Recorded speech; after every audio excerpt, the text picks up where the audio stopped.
No, yo entiendo que estáis con una serie de meditaciones más o menos conforme a lo que dijo Jesús a los fariseos.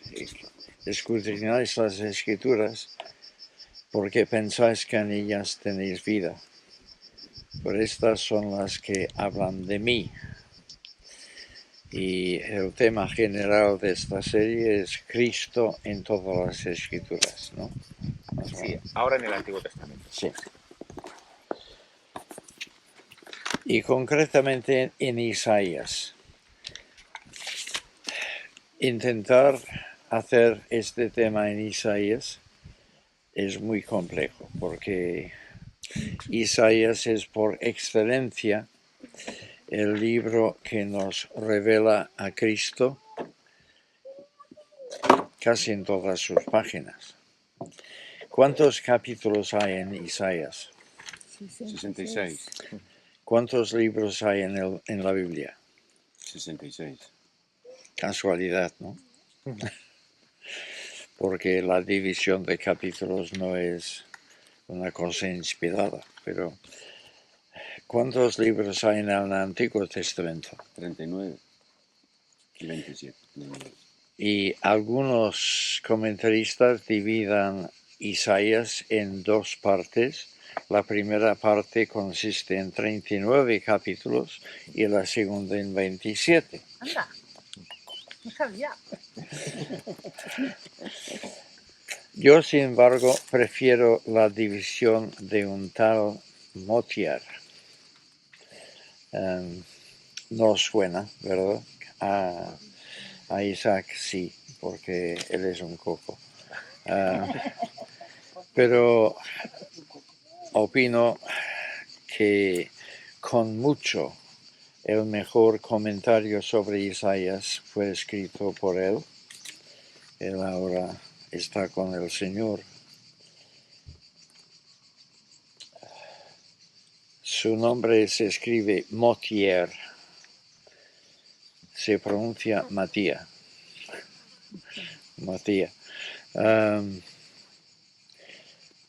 Es un comentario excelente. No es fácil de fácil lectura porque él presupone que sus lectores conocen hebreo y por lo tanto entra en detalles acerca del texto original, pero es una mina de información. Él divide el libro de Isaías en tres partes. Capítulos 1 a 37, el libro del rey. Capítulos 38 a 55, el libro del siervo sufriente. Y capítulos 56 a 66, el libro del conquistador triunfante. Supongo que con estas tres ideas, rey, siervo sufriente, conquistador triunfante, ya estáis pensando en el Señor Jesucristo. Pero así es el libro de Isaías. Vamos a leer un texto acerca del rey. Isaías capítulo 9, versículo 6. Capítulo 9, versículo 6, pero en la Biblia, no en el cancionero. 9. Esperemos que Isaías 9:6. 9. 9:6. No, la Biblia, en la Biblia. No lo he traído. No, Veo menos que... no. Pues escucha, no pasa nada. Ya como lo lees, 9:6. y 7.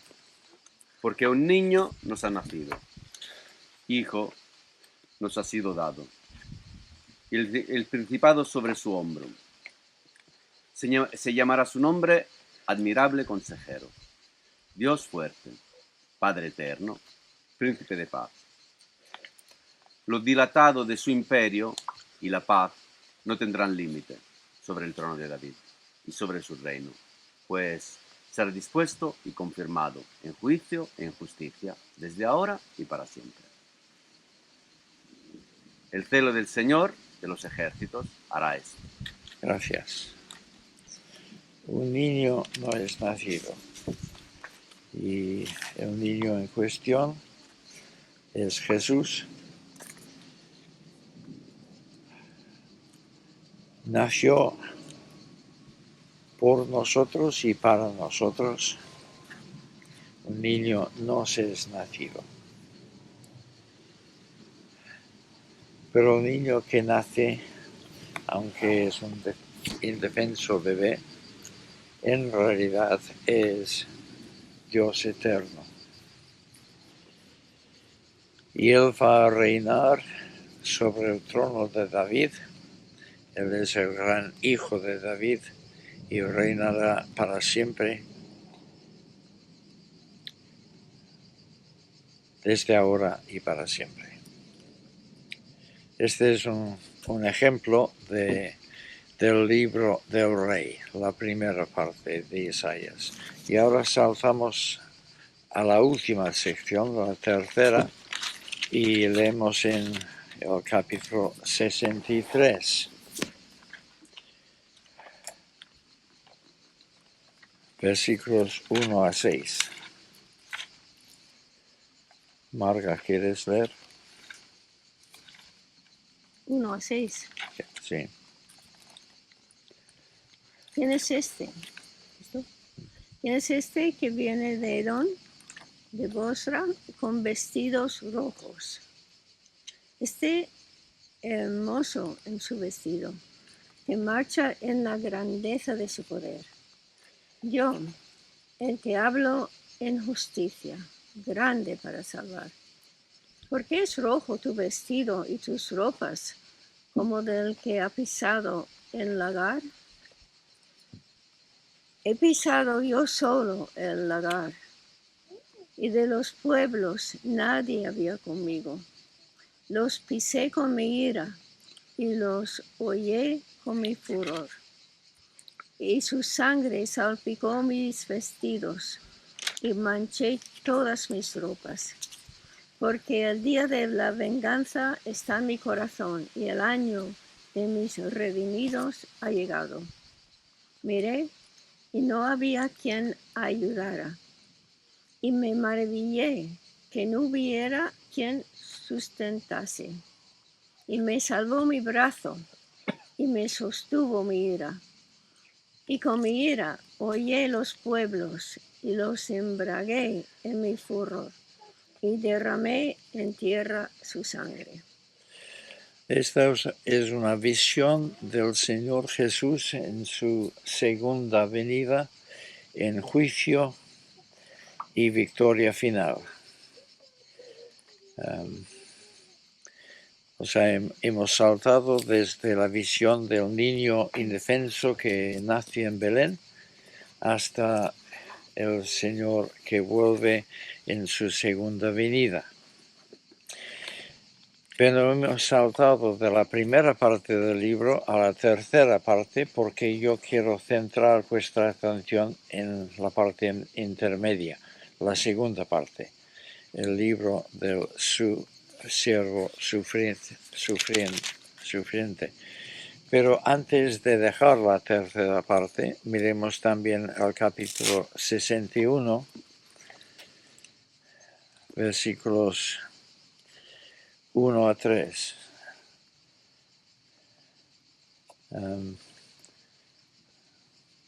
David, sí. 61. ¿Queréis leerlo? El Espíritu del Señor Dios está sobre mí, porque me ha ungido el Señor para traer buenas nuevas a los afligidos. Me ha enviado para vendar a los quebrantados de corazón, para proclamar libertad a los cautivos y liberación a los prisioneros, para proclamar el año favorable del Señor y el día de venganza de nuestro Dios, para consolar a todos los que lloran, para conceder a los que lloran en Sión que se les dé diadema en vez de ceniza, aceite de alegría en vez de luto, manto de alabanza en vez de espíritu abatido, para que sean llamados robles de justicia, plantío del Señor, para que Él sea glorificado. Gracias. Aunque Cristo vendrá en gloria y en juicio, sin embargo,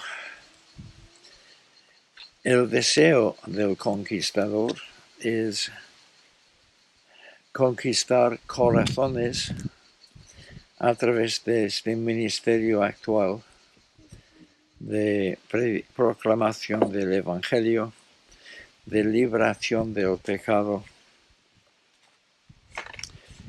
de dar consuelo a los que están afligidos, de dar gozo en vez de luto. Y esto también es una parte del ministerio del conquistador. Pero ahora pasemos a la parte central, el Cristo que es el siervo sufriente. Y para ello vamos al famoso capítulo 53, que de hecho empieza en el 52.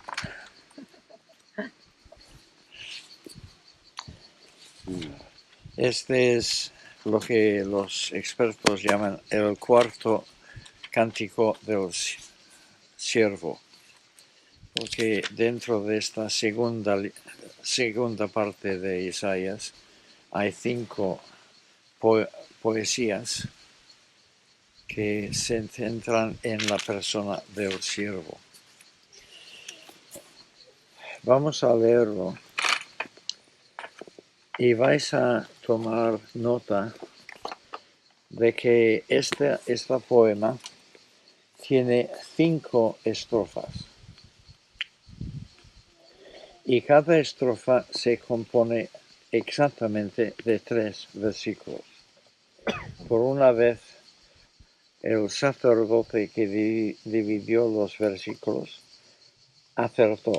No acertó con el número de capítulo, porque, como digo, este cántico empieza en el 52:13 y sigue 52:13 y sigue hasta el final del 53. Primera estrofa. He aquí que mi siervo será prosperado, será engrandecido y exaltado y será puesto muy en alto. Como se asombraron de ti muchos, de tal manera fue desfigurado de los hombres su parecer, y su hermosura más que la de los hijos de los hombres. Así asombrará él a muchas naciones. Los reyes cerrarán ante él su boca, porque verán lo que nunca les fue contado y entenderán lo que jamás habían oído. Segunda estrofa. ¿Quién ha creído a nuestro anuncio y sobre quién se ha manifestado el brazo de Jehová? Subirá cual renuevo delante de él y como raíz de tierra seca. No hay parecer en él, ni hermosura. Le veremos más sin atractivo para que lo deseemos. Despreciado y desechado entre los hombres, varón de dolores, experimentado en quebranto, y como que escondimos de él el rostro, fue menospreciado, y no lo estimamos. Tercera estrofa. Ciertamente llevó él nuestras enfermedades y sufrió nuestros dolores, y nosotros le tuvimos por azotado, por herido de Dios y abatido. Mas el herido fue por nuestras rebeliones, molido por nuestros pecados. El castigo de nuestra paz fue sobre él, y por su llaga fuimos nosotros curados. Todos nosotros nos descarriamos como ovejas, cada cual se apartó por su camino, mas Jehová cargó en él el pecado de todos nosotros. Cuarta estrofa. Angustiado él y afligido, no abrió su boca. Como cordero fue llevado al matadero, y como oveja delante de sus trasquiladores, enmudeció, y no abrió la boca. Por cárcel y por juicio fue quitado, y su generación, ¿quién la contará? Porque fue cortado de la tierra de los vivientes, y por la rebelión de mi pueblo fue herido. Y se dispuso con los impíos su sepultura, mas con el rico, hago una rectificación aquí, dice los ricos, pero en hebreo es singular, mas con el rico fue en su muerte, aunque nunca hizo maldad ni hubo engaño en su boca. Quinta estrofa, la última. Con todo eso, Jehová quiso quebrantarlo, sujetándolo a padecimiento. Pero cuando haya puesto su vida en expiación por el pecado, verá linaje, vivirá por largos días, y la voluntad de Jehová será en su mano prosperada. Verá el fruto de la aflicción de su alma y quedará satisfecho. Por su conocimiento justificará mi siervo justo a muchos, y llevará las iniquidades de ellos. Por tanto, yo le daré parte con los grandes, y con los fuertes repartirá despojos, por cuanto derramó su vida hasta la muerte, y fue contado con los pecadores, habiendo él llevado el pecado de muchos y orado por los transgresores. 5 estrofas. Pero estas 5 estrofas tienen un patrón. La primera y la última son similares. ¿Os dais cuenta? En la primera y la última, el tema no es tanto el sufrimiento del siervo como la vindicación del siervo por parte del Padre. El siervo ciertamente sufrirá, esto es estrofas 2, 3 y 4, pero al principio Isaías nos informa que él será prosperado, engrandecido y exaltado, puesto muy en alto. Es decir, el Padre lo va a vindicar plenamente. Y luego añade en los versículos 14 y 15, todo el mundo va a asustarse, asombrarse al ver lo desfigurado que queda en medio de su sufrimiento, pero también se asombrará ante él a causa de su engrandecimiento, su exaltación. Así que los versículos 13 a 15 hablan del padecimiento, pero más aún de la exaltación. Y lo mismo es cierto de los versículos 10 a 12 del capítulo 53. Dios ciertamente quiso quebrantarlo, humillarlo, hacerle sufrir. Pero después de este periodo de sufrimiento, Dios va a vindicarlo, porque entonces vivirá por largos días y verá el fruto de su sufrimiento. Tendrá muchos hijos, tendrá linaje. Y entonces en el versículo 12, Isaías emplea la ilustración del del general victorioso en la guerra, que después de la guerra, en momentos de sufrir, entonces disfruta del botín de la guerra. Y Cristo, esto es una ilustración de Cristo que después de haber sido sometido a sufrimiento, va a conocer el botín entre el cual nos encontramos nosotros. Así que la primera estrofa y la última son similares. La segunda y la cuarta también son similares.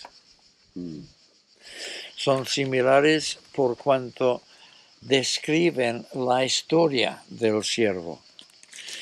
La segunda estrofa, capítulo 53, versículos 1 a 3, describe su llegada a la tierra y su rechazo. Quien ha creído a nuestro anuncio es sobre quien se ha manifestado el brazo del Señor. Es increíble que la grandeza de Dios se encuentra en una persona tan humilde, tan don nadie.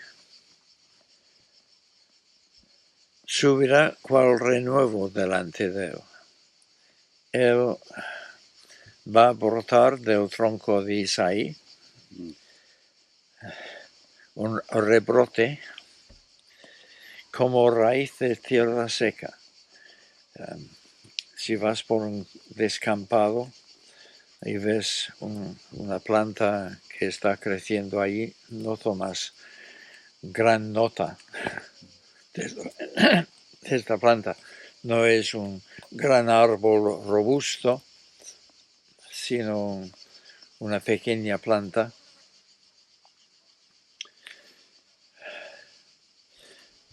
Hay una profecía en Zacarías, pero no me acuerdo de dónde.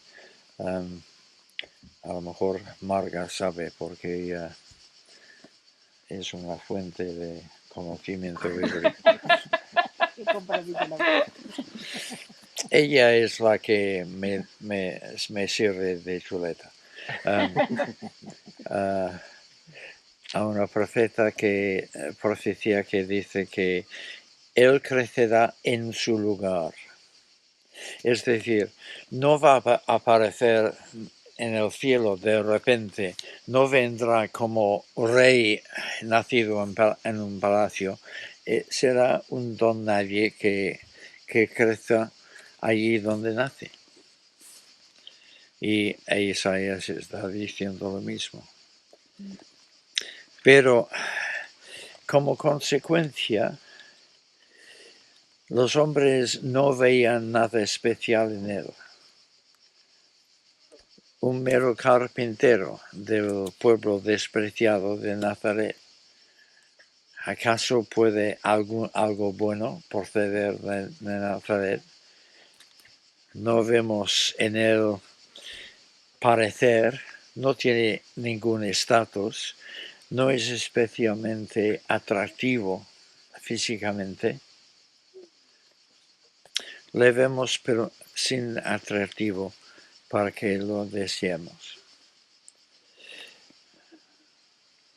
Don nadie, nada especial, y como consecuencia será despreciado y desechado entre los hombres, varón de dolores experimentado en quebranto, y como que escondimos de él el rostro, fue menospreciado y no lo estimamos. Casi explora el profeta la mente de los líderes religiosos de tiempos de Jesús, ¿no? Y su actitud con respecto a Jesús. ¿Quién es este mocoso? Así que en esta segunda estrofa leemos acerca del nacimiento de Jesús, su crecimiento y su creciente rechazo por parte de la gente. En la cuarta estrofa, versículos 7 a 9, leemos acerca de su muerte y su entierro. Angustiado él y afligido, no abrió su boca. Como cordero fue llevado al matadero y como oveja delante de sus trasquiladores, enmudeció, no abrió la boca. Y una de las cosas que más nos llama la atención en cuanto a las narraciones de la pasión de Jesús en los evangelios es la completa pasividad de Jesús. Cuando le hacen una pregunta, él contesta, pero no habla protestando. ¿Por qué me estáis haciendo esto? Esto es injusto. Nada de esto. Sencillamente acepta todo lo que le hacen. Versículo 8. Por cárcel y por juicio fue quitado. Otras versiones no dicen por cárcel, sino por violencia y por juicio. Y esto es muy interesante porque dos cosas destacan en cuanto al juicio de Jesús. Una fue que desde el primer momento él es torturado, cuando normalmente la tortura solo empieza después de la condena. Y la otra cosa es que él tuvo 5 juicios. En casa de Caifás, ante el Sanedrín, ante Pilato, ante Herodes, ante Pilato, la segunda vez. 5 juicios. La legalidad de la manera en la que eliminaron a Jesús fue muy notable. Normalmente hay un solo juicio y ya está, pero 5 juicios. Así que él tuvo mucho sufrimiento, mucha violencia y mucho juicio. Aquí está profetizado. Por cárcel y por juicio fue quitado. Y fue quitado antes de haber llegado a ser padre. Es decir, que fue quitado cuando todavía era joven. Fue cortado de la tierra de los vivientes y por la rebelión de mi pueblo fue herido. Luego en versículo 9 también es increíble la exactitud de la profecía. Normalmente los crucificados se quedaban en la cruz hasta descomponerse por completo, para escarmiento de la población. Por ejemplo. Sí. Para que nadie intentase sublevarse contra Roma. En el caso de los judíos, puesto que la ley de Dios establece que hay que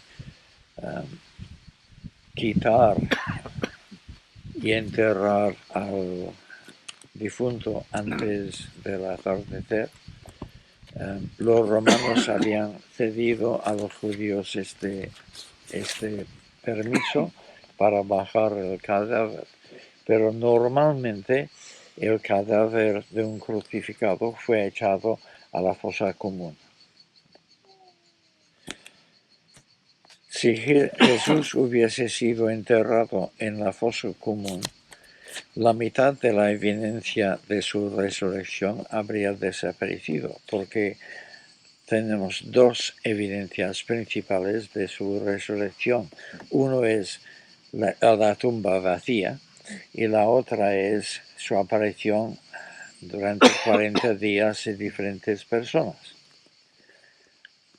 Nos quedaríamos solamente con las apariciones de Jesús y los testigos de siempre estarían diciendo, esto fueron imaginaciones, visiones, pero allí tenemos la tumba vacía como evidencia independiente, por así decirlo. Pero si Jesús ha sido echado a la fosa común, esta evidencia desaparecería porque echaban el cadáver y luego que echaban encima cal para hacer desintegrar el cuerpo más rápidamente, y después de 3 días me imagino que el cuerpo de Jesús sería Irreconocible. inseparable de los demás huesos y cosas en la fosa común. Pero aquí entra José de Arimatea, y justo cuando Cristo, el cuerpo de Cristo, tendría que haber acabado en esta fosa, él interviene pidiendo el cuerpo de Cristo, y Mateo señala que José de Arimatea era hombre rico. Y esto enlaza con lo que dice, mas con el rico fue en su muerte. Isaías está diciendo que sería de esperar que fuese enterrado con los impíos, con los delincuentes, es decir, en la fosa común, mas con el rico fue enterrado.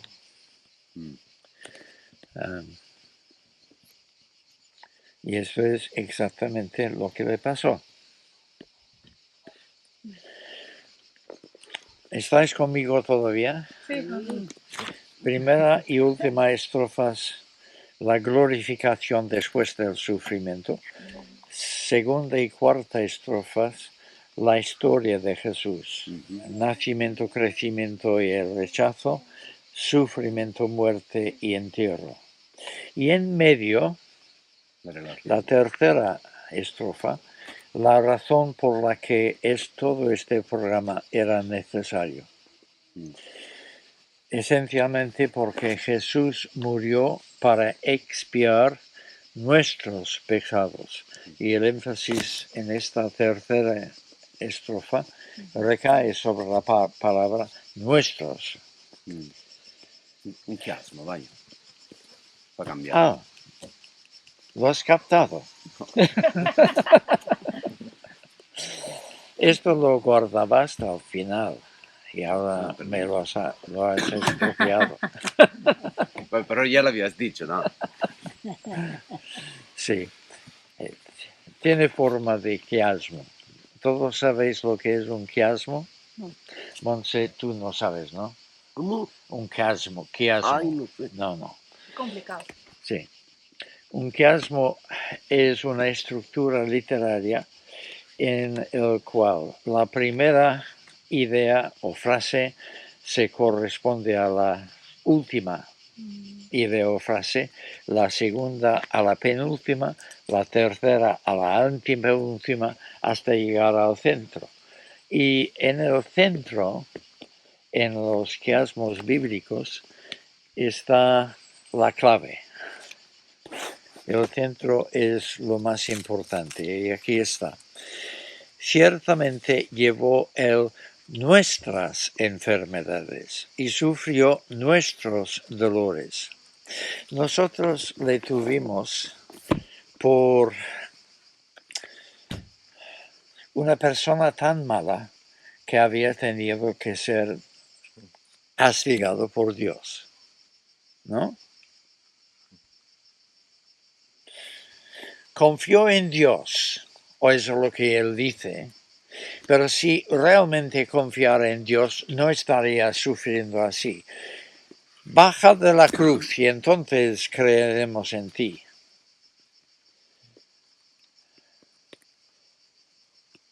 le tuvimos por azotado, por herido y abatido de Dios.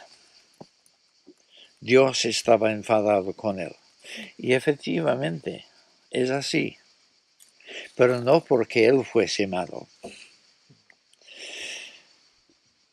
Mas él herido fue por nuestras rebeliones, molido por nuestros pecados.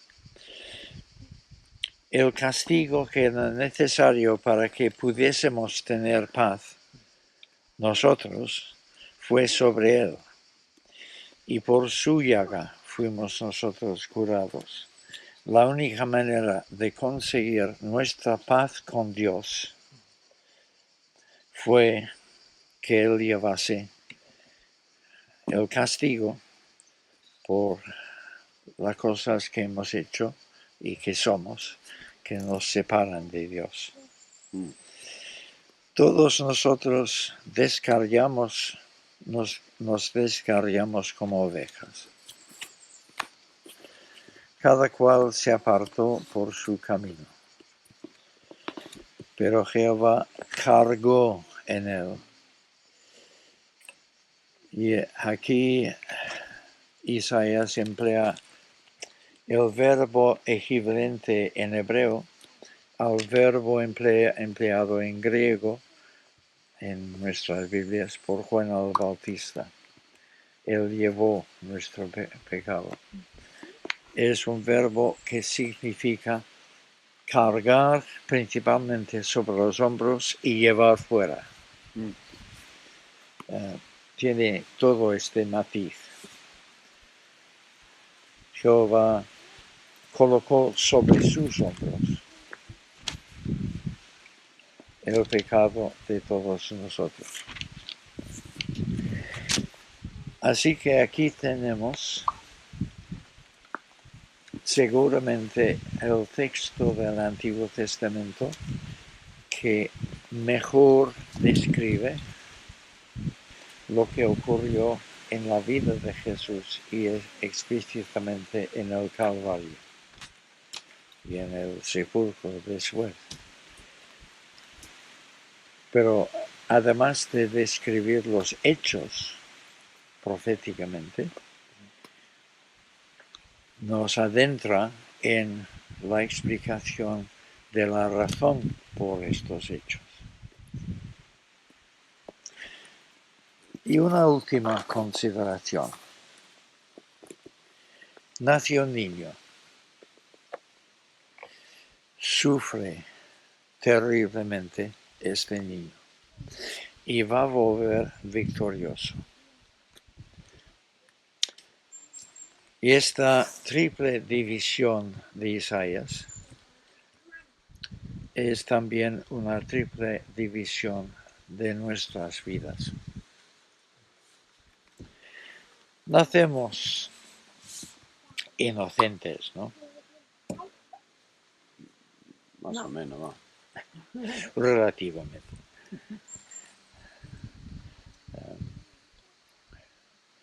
Aquí tengo que tener mucho cuidado con lo que digo, porque si sugieres que un bebé no es inocente, enseguida ofendes a todas las abuelas de la iglesia.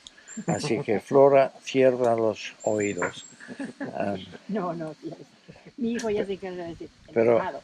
Pero Flora ha tenido suficiente experiencia de hijos y nietos como para saber que no nacen inocentes. La Biblia nos enseña que nacemos en pecado. Eso quiere decir que hay algo distorsionado, corrompido, perverso en nosotros desde antes de nacer. Y es la razón por la que todos acabamos pecando.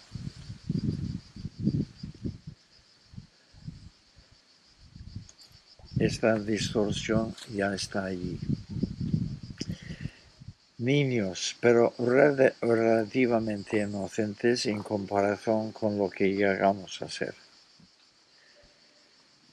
sufrimiento. Esta vida tiene muchas facetas y hay muchos momentos muy hermosos, pero nadie se escapa de sufrir.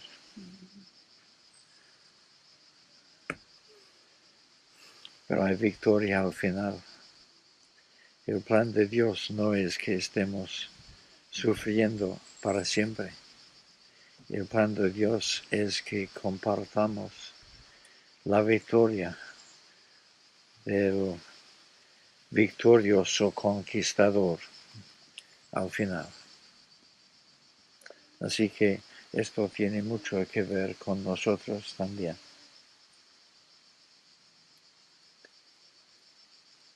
Oremos. Gracias, Padre, por este asombroso hecho que tú, a través de tu siervo Isaías,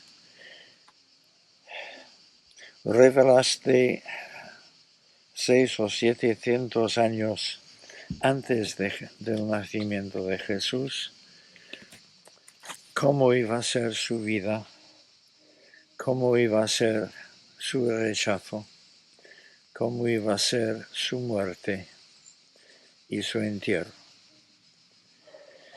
y cómo iba a resucitar y vivir por largos días y triunfar sobre sus enemigos y venir en gloria y en juicio.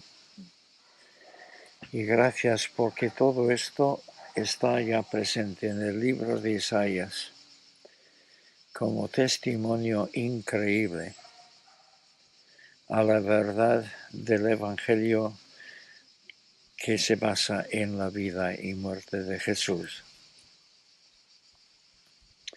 Y gracias porque nosotros también tenemos esta esperanza, sufrir aquí para luego reinar allí.